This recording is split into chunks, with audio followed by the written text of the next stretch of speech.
doctor gonna write? Together we will fight.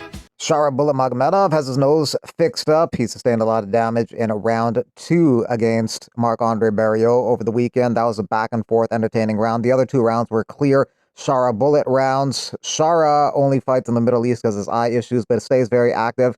5 fights in the span of a year. 4 of those victories. Only loss of his career is to Michael Venom Page via decision February 1st in Riyadh. John Brady has interest in fighting Shavkat Rakhmonov in November at Madison Square Garden. He also talked about this before Shavkat Rakhmonov's son and wife were involved in a serious car crash, which left 2 of their family friends dead tragically, but Shavkat's wife and son were released from the hospital. I seen through a little birdie that Shavkat was saying something about him coming back in November or December. So I want to fight soon, but I would wait and fight him at MSG on the same card as Jack and Islam, and then that's a true #1 contender fight. That'll be number 2 and 3 in the welterweight division, a fight that would make sense with JDM fighting Makhachev next. Crazy how easy Strickland made it look against Imavov, and now Imavov is ranked #1 at middleweight. Yeah, things can change pretty quickly in MMA. Everyone loves Dan Hooker except the UFC brass. Dan Hooker feels disrespected by them, making $500K a fight and feeling disrespected. I guess his argument was that if he gets $500K for 3 rounds, he should get a lot more than $20K for 2 extra rounds in title fights or main event fights.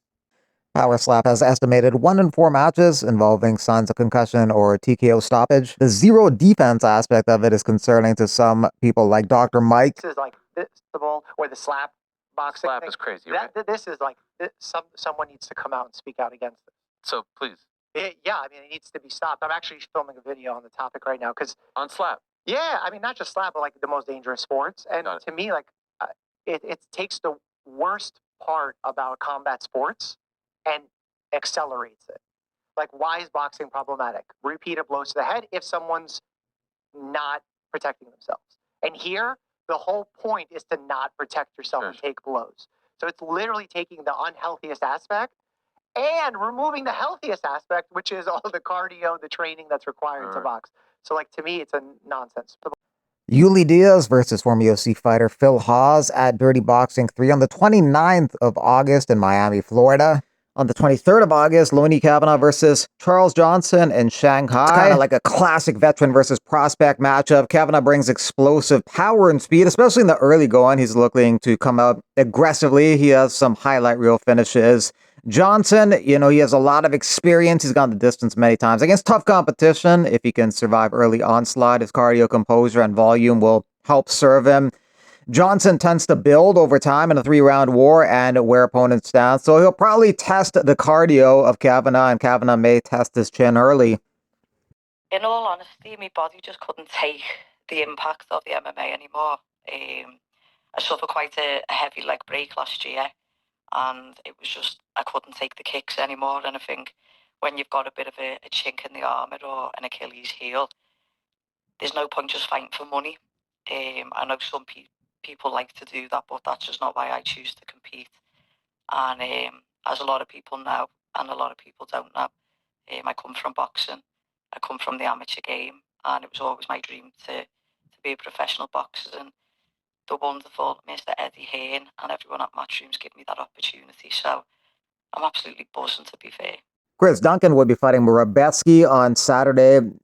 Maybe a little awkward because they're both teammates, but not for Duncan. He says that he'd fight anyone for how much he's getting paid, including family members. So at least he's happy with what he's getting paid. You usually don't hear that from UFC fighters. At least they don't state it publicly. Tough to shed that and not take it personal and just get back to it's business. The money that I'm on to fight right now, I would punch my grand for that. So it is what it is. What did your grandfather ever do to you? Arman wanted to fight Makhachev, but Makhachev moved out to 155. He wanted to fight Topuria, but Topuria is not interested in fighting him.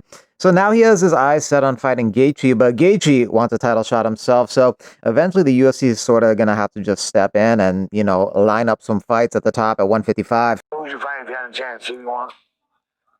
Of course I want Islam, but like right now, it makes sense to fight with Gaethje. Wow. Because he's coming, he just beat number 11 or 12 physique. He doesn't deserve title fight. That's 100% because he lost just Holloway, beat on short notice. He beat Fiziev. Fiziev knew about the fight 5 days, and like came and won him. But he won him barely decision, you know. And now he's talking about title fight. It's not fair. That's why I think he gotta beat me to deserve for the title, fight for the title. Johnny Eblen looking to get a rematch with Costello Van Steenis after losing his belt and losing his O against him, but Steenis doesn't seem too interested in the fight. If you're a real man, bro, you'll run it back with me. Because you watched that fight, and you watched those first 3 rounds, I dominated you. And it's just frustrating. Because as a man, I wouldn't want to win that way. I would want to win by, completely dominating you, or, not having a fluke victory like. For Eblen, he feels what went wrong was he just ran out of gas and he just had complete exhaustion in round 5 and a mental lapse. I pushed a little too hard too early. I think in this fight, I didn't navigate this fight like I did my other fights, or let's just say I pushed too early because I felt there was a lot of urgency for me to get a finish. And in practice, in sparring, I kind of pushed that pace. Maybe not so hard because you know how it is when you get in a fight. There's kind of more adrenaline going, and you might dump a little more energy into things.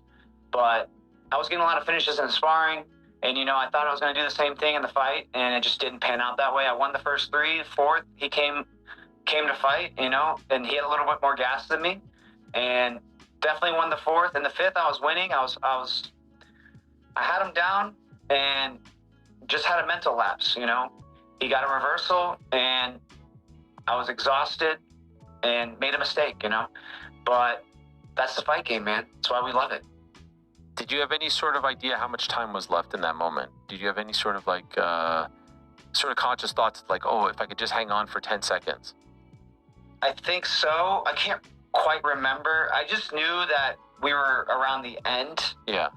Like there was short time. There wasn't much time left. I think that's why I had the mental lapse, and I wasn't really I was just so tired, man, after working that hard for 25 minutes, and then next thing I know, he's on my neck. I'm just like, fuck. And I'm just like, I'm not tapping. I was like, I'd rather die. I'm not fucking tapping. There was some interest in Eblen joining the UFC in the past, but after this loss and almost losing to Kasunganai in a split decision where many felt Kasunganai won, the interest in him moving over to the UFC has diminished a bit.